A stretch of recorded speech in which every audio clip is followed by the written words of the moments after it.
Hey everybody, welcome to episode 69 of the Seller Club podcast. We are making adjustments today, and before we do, we're going to drop that beat.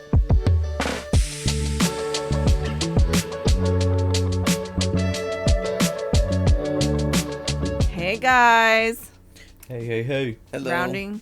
Rounding that corner to 70 episodes. Can you believe that? Yeah. We're not there yet, but just one more. We're a double figure podcaster.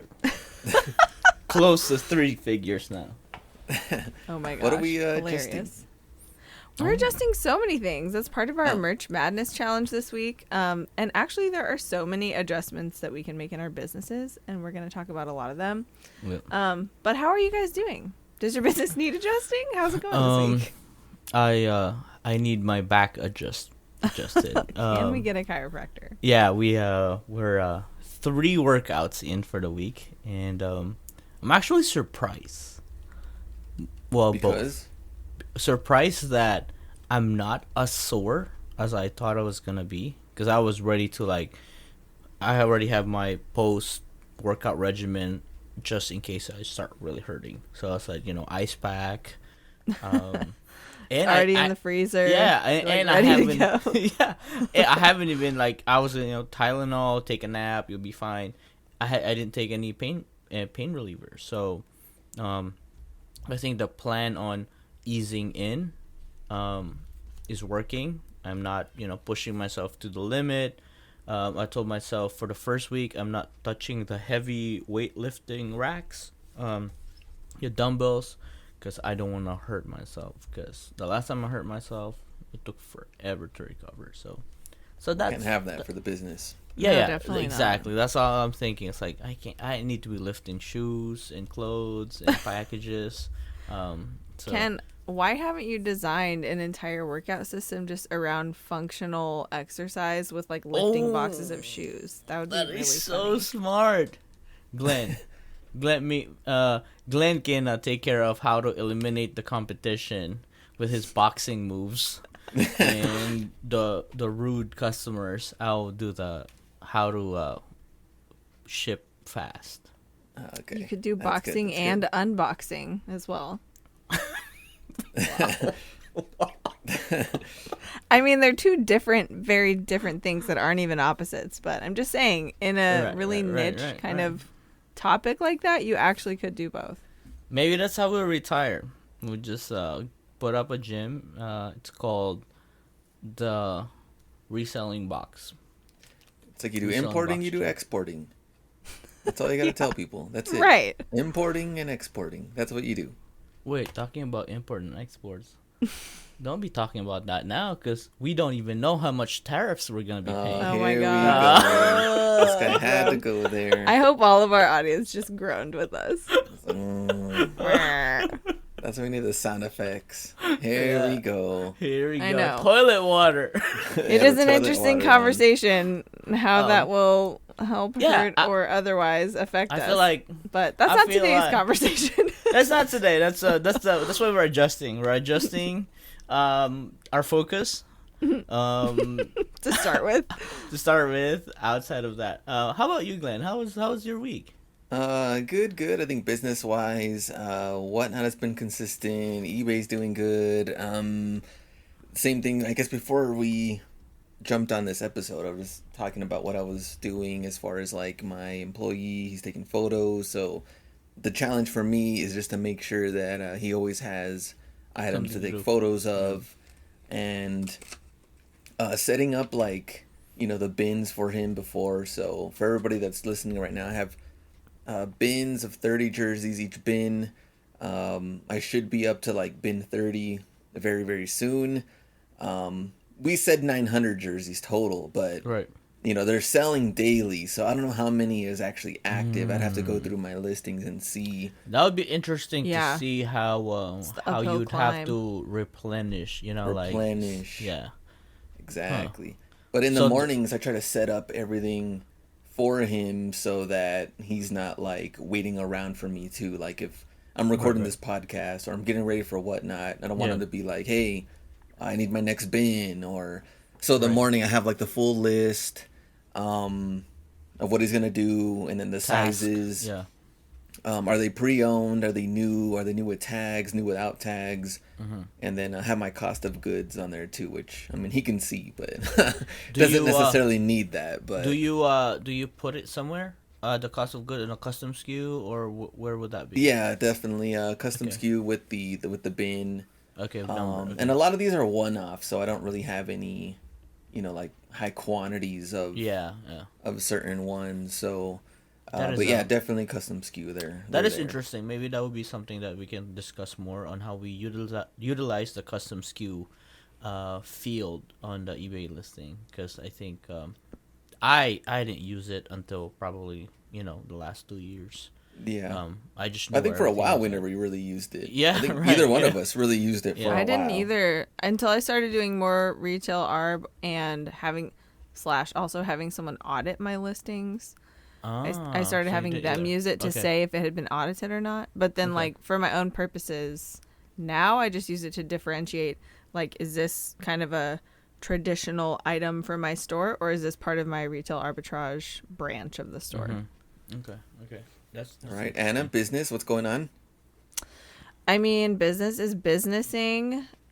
It's good. I've actually done a little more of my typical sourcing this week, non-retail arb sourcing at auctions and stuff like that. I'm really close to having my big main early in the year retail arbitrage haul all listed. My original goal with that was the end of February to have everything listed, and I wasn't quite making it there, and because I'm my own boss, I extended it for 2 more weeks. So now my deadline is extension, and got I requested an extension. I granted the extension, and now I'm going to be on time for my extended goal. And so everything will be done being listed this week, which is really exciting because I was really, really focused on that. And I was, it's been going on for a couple months now. So I feel like I was starting to feel like I was missing out on the other parts of my business. Of course, I've been shipping the whole time, but, just sourcing, and it's getting ready to be yard sale season, which is really fun. And I really want to take advantage of that this year more than I have in the past couple of years since I moved halfway across the country. So I'm excited to have the time to do that this year more so and be intentional about it. So I'm really excited to have that big push kind of done. It's not quite done. I've got one more day of work to do and it will be done. So that's a really great update. And to just as the cherry on top, right, to just add to it, my sales have been great. So that's always very rewarding when it's okay, all of this intense, push here at the beginning of the year has been paying off. Okay, that's good. Great update. Kenny, you already answered, or you already gave us your... Yeah. Okay. So speaking of the topic today, since it is a challenge, so we are going to discuss a few examples on how we use adjusting, or the word adjust, in our businesses, in our store.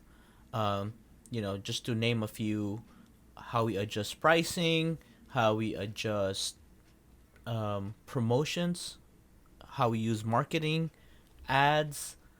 What are the things that we have done in the past? Because the word business, I believe, is synonym to the word adjust. Would you guys agree? Yeah, I think there's just a lot of course corrections, right? I think when I think about an adjustment, there's kind of the two far ends of the spectrum. You're going to quit doing the stuff that's not working. You're going to double down on the stuff that is working. Any changes in between that is an adjustment, right? Correct. So, and those are usually smaller tweaks. You're not completely starting or stopping something. Overhaul, right? Yeah. Pivot. Yeah, it's a smaller change, but they can add up really quick. So. Yeah, so I guess let's just discuss on how we have adjusted using the custom SKU system, since we've just said that we haven't really used it when we started, and more and more recently we have been utilizing it more. So who wants to go first? You want to go first, Glenn, and how you have adjusted on using the custom SKU field on eBay listings? With the custom SKU, so definitely I put the cost of good in there, and cost of goods, and then what bin it's in and where to find it. The thing is, it gets a little complicated, is if you go to the eBay app and you let's say an offer comes in, and then you click on the notification, it doesn't tell you the custom custom SKU. Right. So you have to go back to and the click on selling listing. Yeah. yeah, to the selling page, and then look at all Yeah. offers that came in. Then it'll show it to you.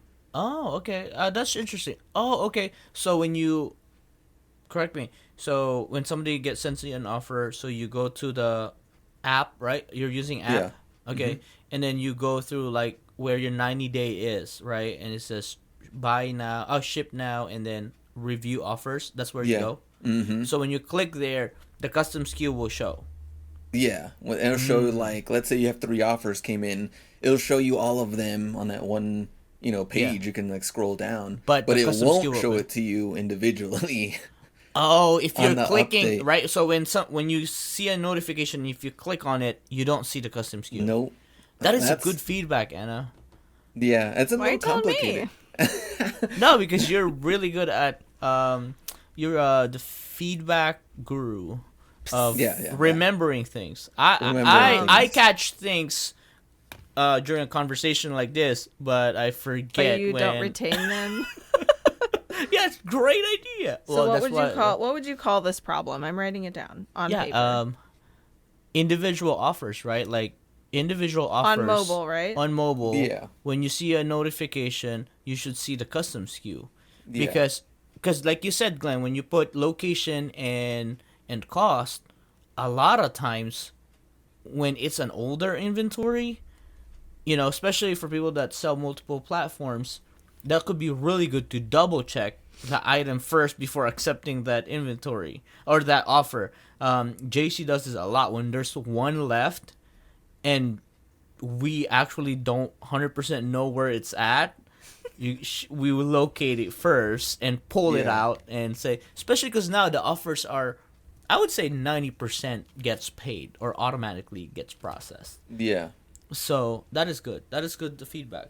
So that's what I use it for, but that's, I think, would be definitely useful in that way if they could, get that in individually. Because I would have to, the other way, like Ken said, I'd have to revise the listing or click on revise, Yeah, and then see my custom Yeah. SKU, then go back.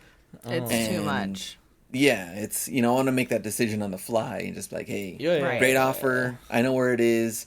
And sometimes if it's a really, really old listing, maybe you want to double check where it is. Yeah, for sure. So if like, hey, this has been whatever, before I accept this offer, since it is a little bit older, I just want to make sure, double check if it's in there.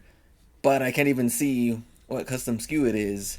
And so now I'm kind of like, all right, I got to go back and forth and, that's where it gets a little tricky, but So I am definitely storing this note away to provide this in detail feedback to eBay next time I get the chance. But I do want to like put a little plug in right here for something that relates to giving feedback or like reporting a technical problem on eBay. Like, Oh, yeah. this isn't really a problem. Well, it is a problem, but it's more like a wish list item, right? Like, this is something you would want them to change. It's not like a glitch or like a broken thing or something. But just because very recently I heard Valerie Yee, who we have interviewed on this podcast, who works at eBay, she was talking about how to give feedback to eBay about any page you're on, whether you're on desktop, on the website, or on mobile. Like on the desktop, there's a little question mark icon in the bottom right corner of almost every single page. I don't think I've ever not seen it on the page. And you can click that and you can give really specific feedback or report a technical problem. Right. And she was saying, and on mobile, it's the thing where you shake your phone and then it comes up and says, "Do you need? What can Maybe you give we should feedback?" do that, Glenn. When you get an offer, just shake it Yeah, and shake then the phone and see respond if it and will. say like, "I need custom SKU shown here." Yes, Right, I need to be able to see this from Yeah. this screen because that's the whole Yeah. point. It's like Yeah. the point at which you give that feedback actually is attached to that page. So that's Yeah. an important thing to know. But another thing she said was that the best way, because like human beings review all of those feedbacks Correct. and those Yeah. reports that come in and they try to fix the problem. But if they don't know the steps you took to get to the problem, they can't replicate it to fix it and figure out like if Yeah. there's broken code or something. They can't figure out exactly where it is unless they can take the same steps you took. So if you're going to be giving any kind of feedback or reporting any kind of a technical problem, try to be as, it says something like Steps, be as you can show detailed as you steps, yeah. can. Yeah. But what they really need is like the step by step. Yeah, I did how this, you got I to did this error or this page. Right. Or, First yeah. I clicked on this, then I entered this, then I did this, and this is the problematic result I got when I was expecting to get this result.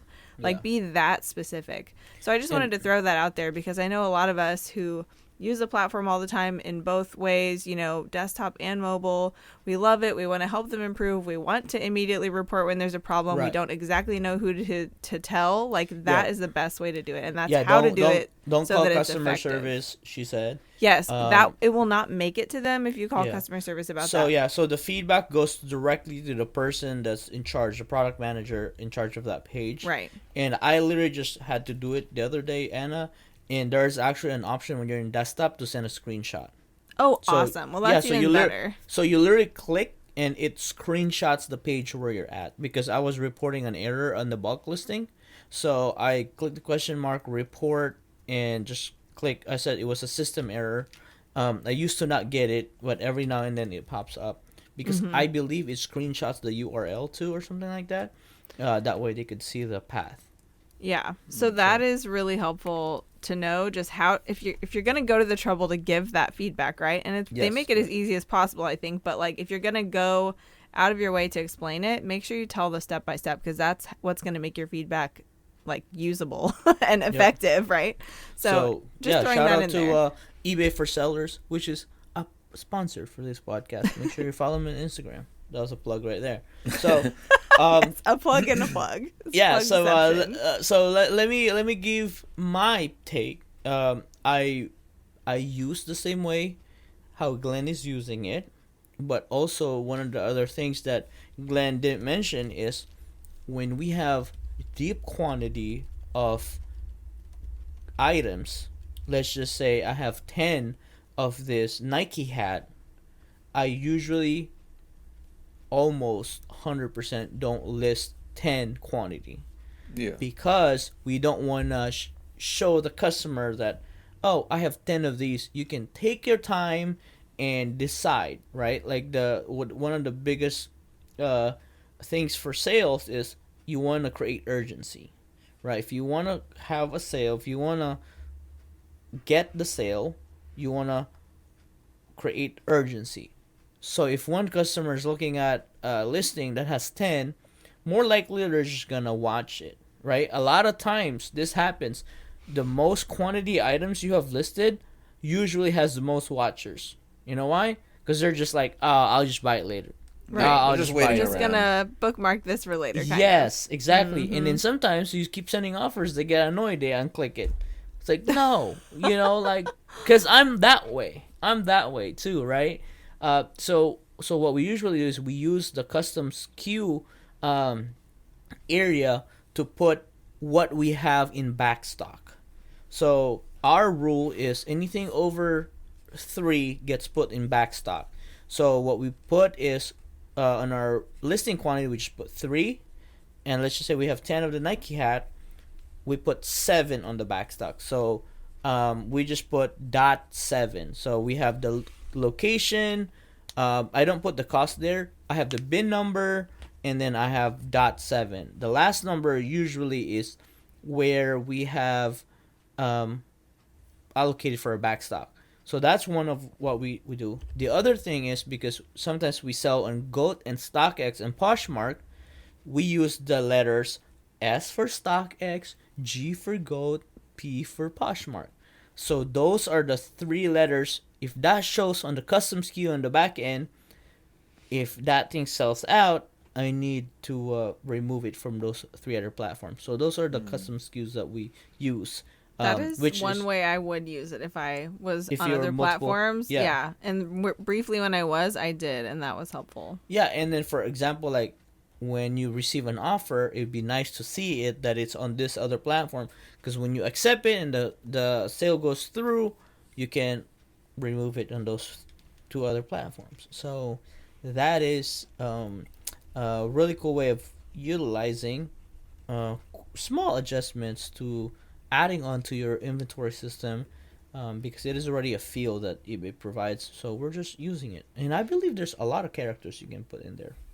I Yeah. don't It's limit. definitely not for the lazy of heart, for sure. If you have to, if you Well, have to Glenn, take, we're talking to business people here. Glenn, you know That what is I'm my saying? new favorite thing. I Oh, want a lazy of t-shirt that heart? says "Lazy of Heart." I like that. because if you have to take off and remove quantities, or hey, I pulled this item, I have 4 Yeah. left, you better update that listing, that custom SKU for every item. And if you're one of these lazy sellers, it's Lazy gonna of backfire heart, on you yeah. real Okay. quick. And I don't know. This is a question I have. I know that with some things in your listing, if you sell similar, it reverts back to the original. Does your custom SKU revert back to the original, like the quantity, or not? Oh. Probably not, right? No, No. if you It's relist, a text no. update. No, but if you sell similar. Sell similar. Oh, so similar? I don't think so. I don't think so. Okay, well, that's a question. Oh, we might have to somebody DM us. I know. Let us know. The other question I have, because I don't really use it for that anyway, so it doesn't. Right. I wouldn't have noticed, for like my stock. But do buyers get notified if they're watching something that has multiple quantity? Do they get notified when there's one left? Because I know that Yes. sometimes they get notified. Yes, definitely. Okay. When I know On they email, do. I think they if do. someone else Yeah. gets or puts an offer in on it, or like yeah, a there's competing other offer, you'll get a conditions competing where offer. they get notified about something Yeah, on their yeah. watch list. But yeah. because that's a good argument for doing For holding back stock, Yeah, for right? having Because if back you have stock. 10, it's gonna take it's gonna 9 take sales right to get for- that notification to go out. So, like, I think Yeah. 3 is a good number, right? Because if 3 accumulates watchers, it sits there. And also, too, one of the things is that listing will rank really good. Because over time, it just shows Mm. More 3 sales. sold, 4 sold, 5 sold, and it just keeps showing 3 all the time. Which is really great. It's a great hack. I wonder.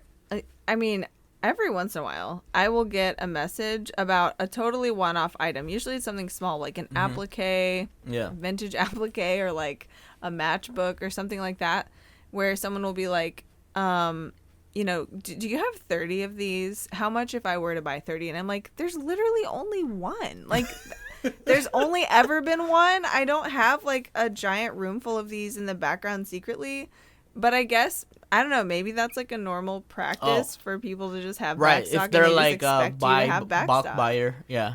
Yeah, but True, yeah. I'm like, what about this listing But made you think but I had also 30 too of though, these? also too, the reason why I'm stuck with the 3 quantity, Yeah. because literally it happened before. Somebody bought 3 of the same shoe of the same size, and it went through authenticity guarantee. Oh. Right? It happened before, but they can only bundle if it's a same shoe size and the same shoe. It's kind of that's weird. interesting. Yeah, that's a little and like, weird. Right? how often would that be happening? Right. Like, So that happened once, right? That's And you know when interesting. the second time it happened? Today. nuh-uh. A person bought 3 of the same Asics, and I was It's their just like, favorite. yeah, I told Jason's like, print that label. I have so many Asics pickleball shoes, and like some pickleball team. I know there's only like 2 people on a team, but some like league everyone needs to buy their shoes from me. It's really fun when that happens. So yeah, 3, and then now we just have to basically search. I mean, look at that listing if we have backstock, but I don't think we have backstock on that. But that was cool. So Anna, anything else that you want to add onto the custom SKU field as far as?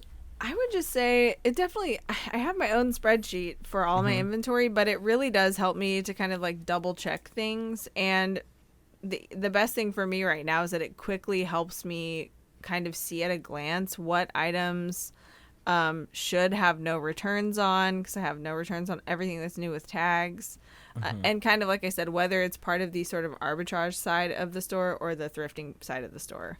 And so if I'm looking to like compare, different things about those chunks of inventory, it's helpful for me to be able to sort that way. But yeah, I think that's pretty much it. I really could utilize it a lot more. I am planning on doing another cross-listing experiment this year, so I probably will use it for that, like I said. To say what So other you and JT platforms. have been talking, huh? No, but we Oh, should. that- I mean, we yeah. have, but mostly that like cross pasta. listing. Yeah. Oh, it'd be exciting. And then Glenn, they can just report if it's a good idea or not. We'll Okay, do good. the legwork for you. Okay, good. I'll Keep us go find posted. some jerseys and test them out. Test No, it I'm out. just kidding. No, I can't. You have all of them. How I can I can't. find I any? won't. No, all you gotta do is just screenshot his photos. That's all. That's what Here other we people go. do. That is what the laziest of heart would do. Exactly. Laziest of heart. We don't Just- want that. It's steal so his hard. Entire photos. So We're not doing that. We so don't let's- advocate for that. Let's move No. on to the next topic. I think these are processes that we have put in place already in our flow or how we manage the system. But let's walk the listeners through with how we create our promotions. Promotions meaning markdown, sales, volume pricing, and all the other good things to entice our buyers to see Yeah. that slash down markdown price in Markdown red. price. In Right. red, right? So adjusting your sales strategy, basically. Yeah. So sales strategy, right, and adjusting the price. So I guess let's talk more about what's the strategy there, and then the next is like we can move on to how we adjust our price to lower it to get rid of it if it's still sitting there for a long time. So Anna, you want to take that lead? I mean, not really, but I guess I will. I'm trying to think like, in an organized way through this, like, what's the thought process, right? Like, how do you know? What are the things you look at to see, do I need to adjust the price? Do I need to get more visibility? Right. And how does all that work? So I'm not going to be that organized, but here's my stream of consciousness about it. So obviously when you're listing, you want to try to price competitively. Correct. Maybe not at the very bottom, maybe not at the very top, right? It just depends where you want to be with that item. But I think if you're noticing, okay, this listing is getting a lot of eyeballs on it, but it's not selling. Why is that? Right? Okay. Is it because there's a ton of them available? Do you need to move closer to the bottom of the ladder of pricing options available? Do you need to get more visibility so that, maybe just a whole bunch of people need to see it until one person buys it because it's just a kind of random item that it doesn't have mass appeal? What are the things that you need to consider? So I think that really, it does depend on the item. But like, let's just say I have an item that's not selling that I wish would sell, right? Which is my entire store. I want all of those to sell. But I'm like looking at a specific thing. Maybe it's been sitting there a long time. And I'm like, this is a great item. The listing looks fine. There's no glaring issues like with the quality of the listing or whatever. So what's going on here? So I do want to look at the traffic to that listing. I want to recheck the price and see, is this still competitive? Does this price make sense? And then honestly, I think there's a lot of power in the markdown pricing, like people feeling like, oh, this is on sale. That creates a little urgency. It creates a sense of value. So I build that into my pricing, that it's going to be marked down at least a little bit. But, let's just say that a lot of times I have 10% off my whole store. Well, if I want to escalate the sales that month, then I'm going to make it 15% or 20% even, right? If I'm not like liquidating, I'm just doing like a normal amount of sale. But I think sometimes if it's super saturated, or if it's just that really random item that just the right person needs to find, like that might not make it sell. Like lowering the price doesn't always make it sell. And in that case, I think you're better off to promote the listing more so that more people see it, because you're still looking for that needle in a haystack buyer in a sense. And you could lower it to $5, and if that person doesn't see it, no one's still going to buy it. And that's for more like, I'm talking about more about not the retail ARB stuff, like not the mass-produced new with tags kind of stuff, right? Like things that are like one-off little tchotchkes, little vintage items, housewares that's like a certain aesthetic that the right person would totally appreciate and pay a reasonable price for. I feel like it's a little bit more of a dance for those items. It's a little bit more straightforward, at least even to gather kind of the market value and the sell through and stuff of the stuff that is kind of more mass produced and more mass marketed, like the retail ARB side. So those are my thoughts. What are your Do you thoughts? think it's worth ending it and sell similar, but you waste away all those watchers though? But Yes, I think in the case of the type of item I was just describing, it is worth it because the watchers aren't buying Oh, it, very you know, and I'm still okay. just looking for a smaller pool of buyer who's going to actually buy it. Do you consider views when you say watchers? Do you look up views? What's that?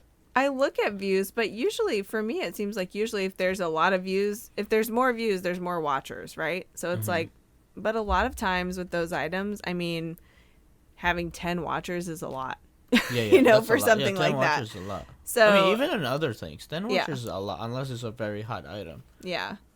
So I'm not really sure. Like, I tend to also, like, another consideration, I guess, is I tend to want to do things that are pretty easy to apply store wide or like broadly by category, like big broad category sales and things like that. So I don't want to have to micromanage 6,000 items.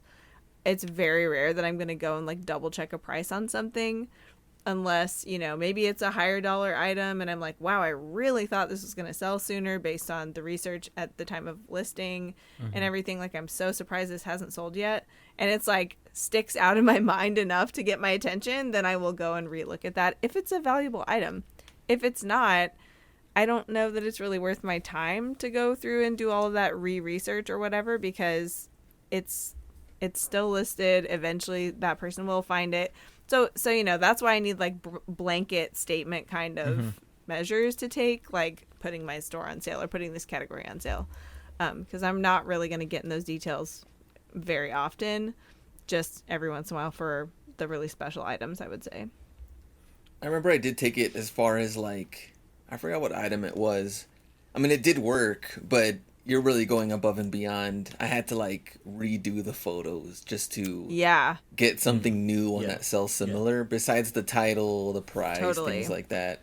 And it worked. I mean, it actually did sell like the next day, which was great. But you're not going to do that with, I mean, all items. I guess you could. no, But well, and it's really just like, for me, so many of the items that probably would need that level of like rehab in the listing, that's such an old listing and it's Right. probably not worth my time to do it, you know? Yeah. So like I just Or let if it it's sit like there. a high dollar item, right? Yeah. If it was a high, well, yeah, then it would be worth my time. Yeah. But even like I mentioned earlier, I had someone auditing my listings for a while. My sister-in-law was doing that for me, which was awesome.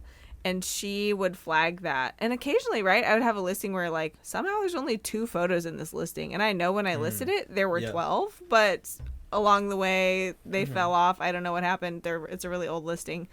So she would flag stuff like that. And I would go back through her log of auditing and be like, okay, what's worth the squeeze to go Right, in right. and address, right? And a lot of it just wasn't. And it was good to know that, okay, this is what happens. And this is probably why this listing hasn't really made it to the surface. But, you know, I'm always trying to do better going forward and really like, really measure kind of how much effort I'm going to put into the older Right. stuff that's not going to be as Yeah. valuable anyway. What about you, Glenn? Anything else that you can add on to like Markdown? What's like the strategy that kind of like you've been doing lately, or something that has really worked for you?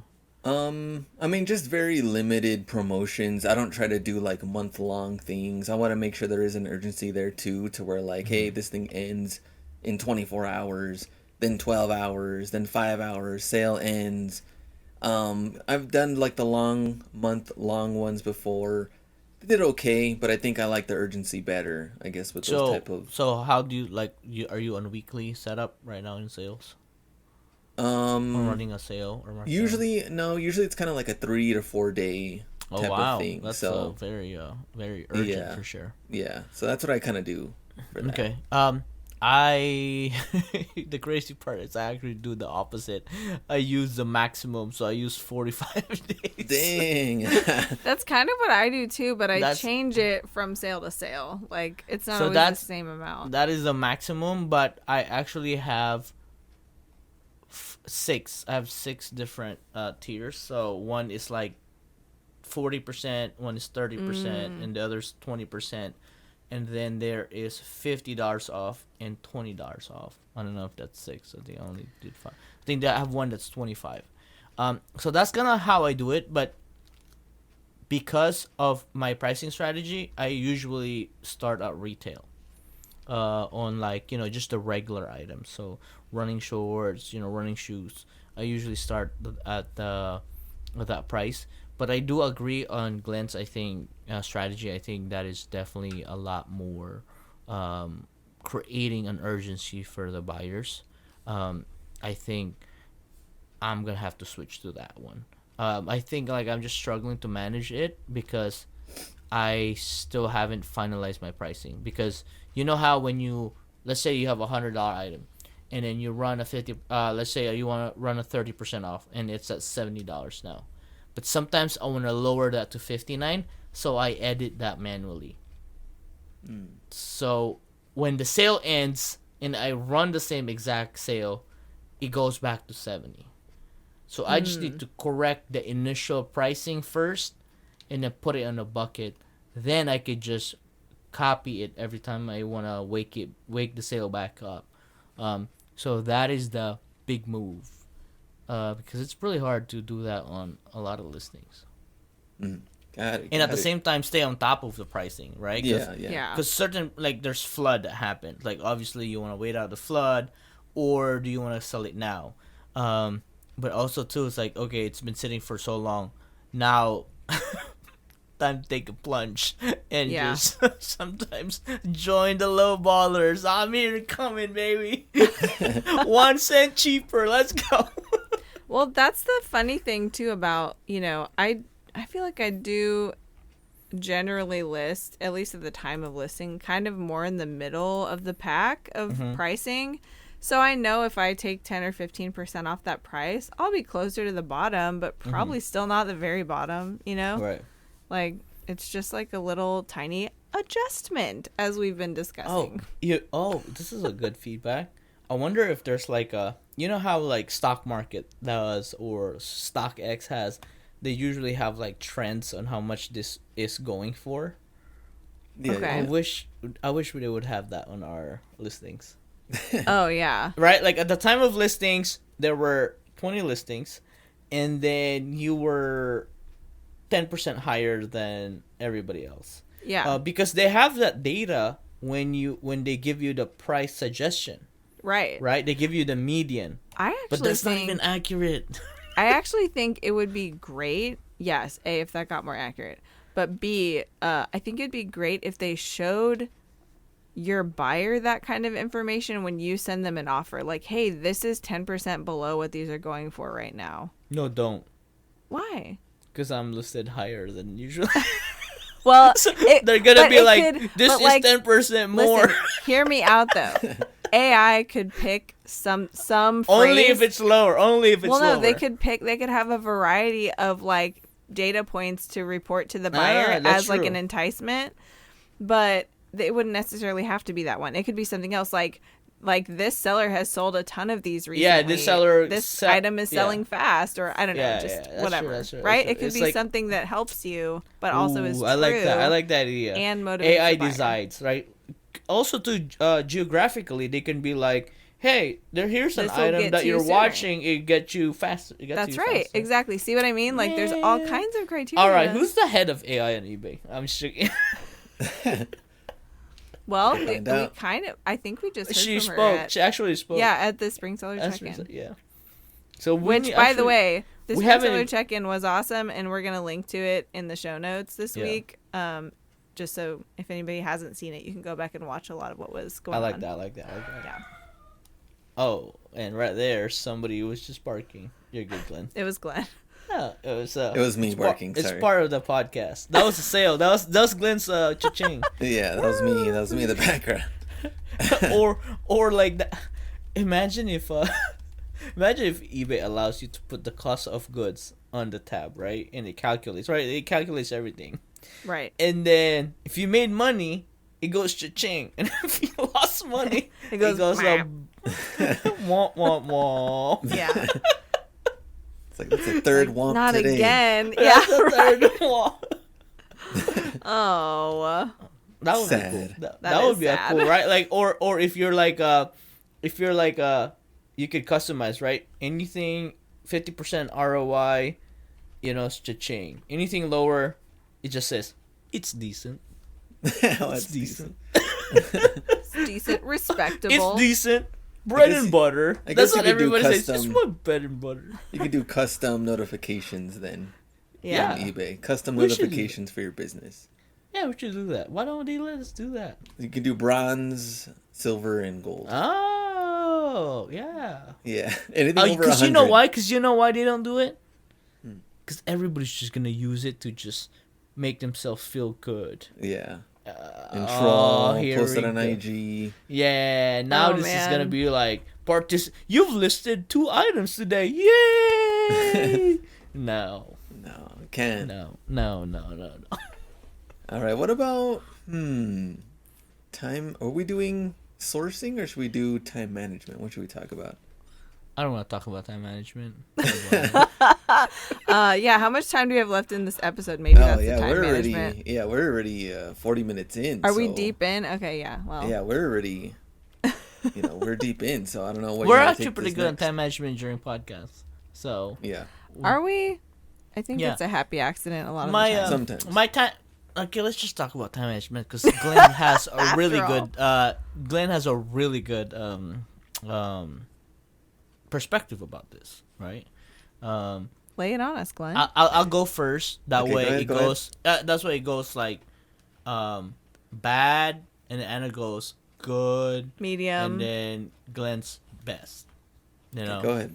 mine's the bad. Mine is like, my time management is like, the adjustment that I've made is just forget about everything when you're trying to do something and getting it done.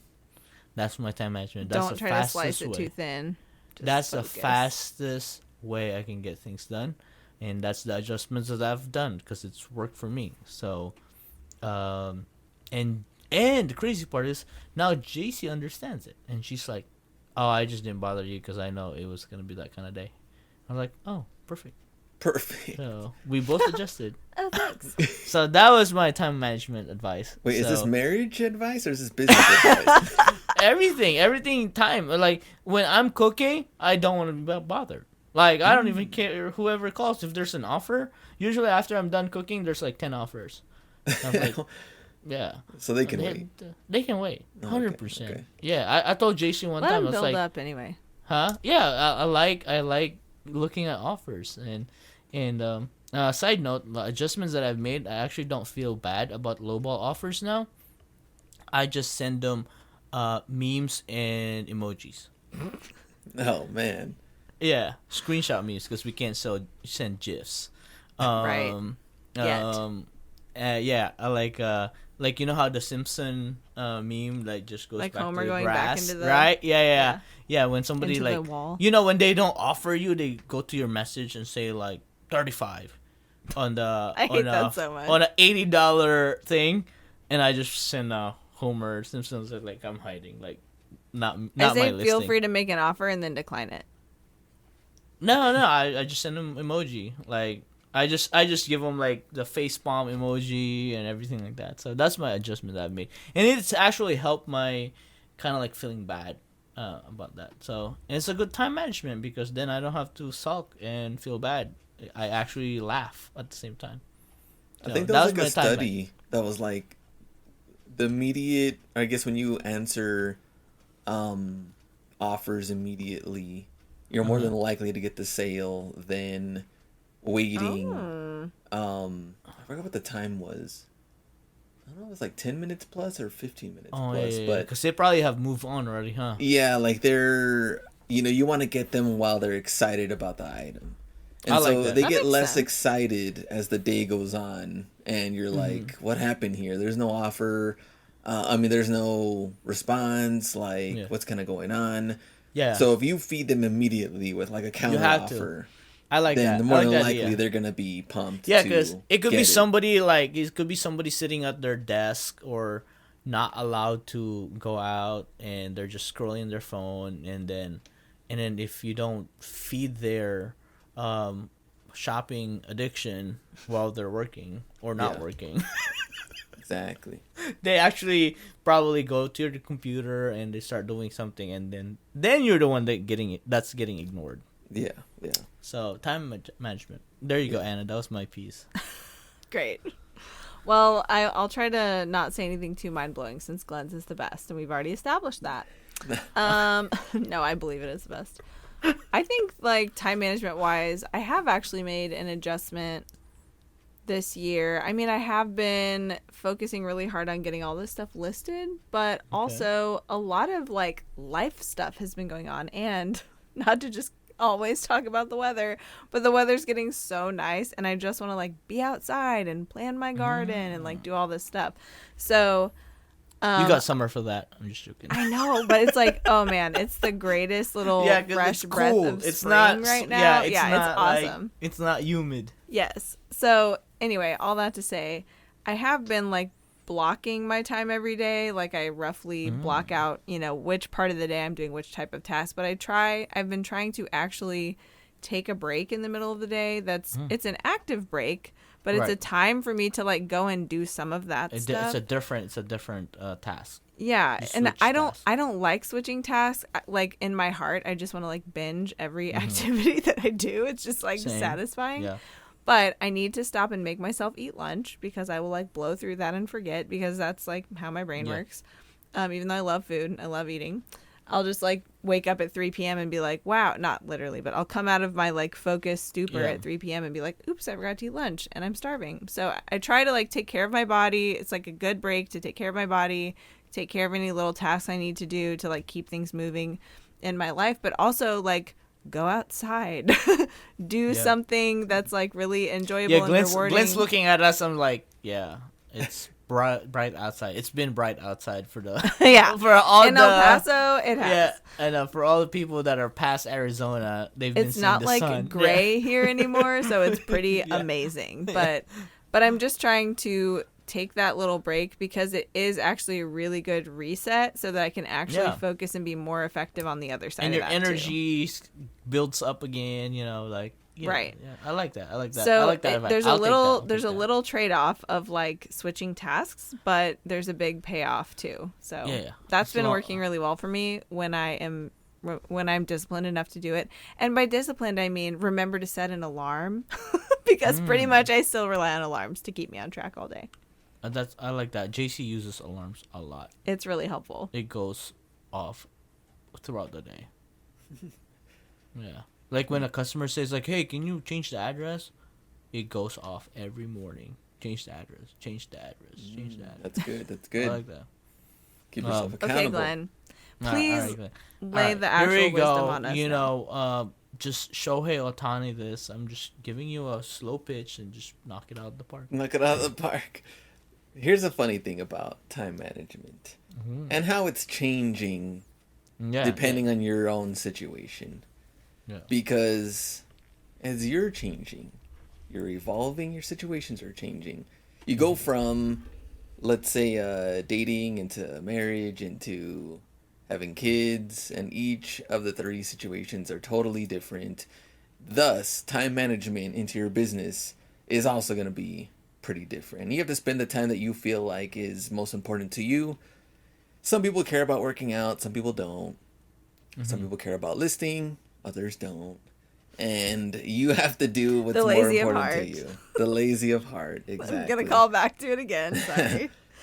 Not sorry. I can say that a little bit of something is better than nothing. So even if you get 3 listings in that day, you're still gonna feed the algae very good to where it's gonna give you some results, and algae, and you'll feel good about it. Now, if there's nothing there at all, then you can't expect anything. So, which leads into the consistency. So you already know that it was gonna lead into being consistent more than anything. Yeah. Shocker. And making that time no matter what, despite you having less and less time as your family builds and all these other things come into play.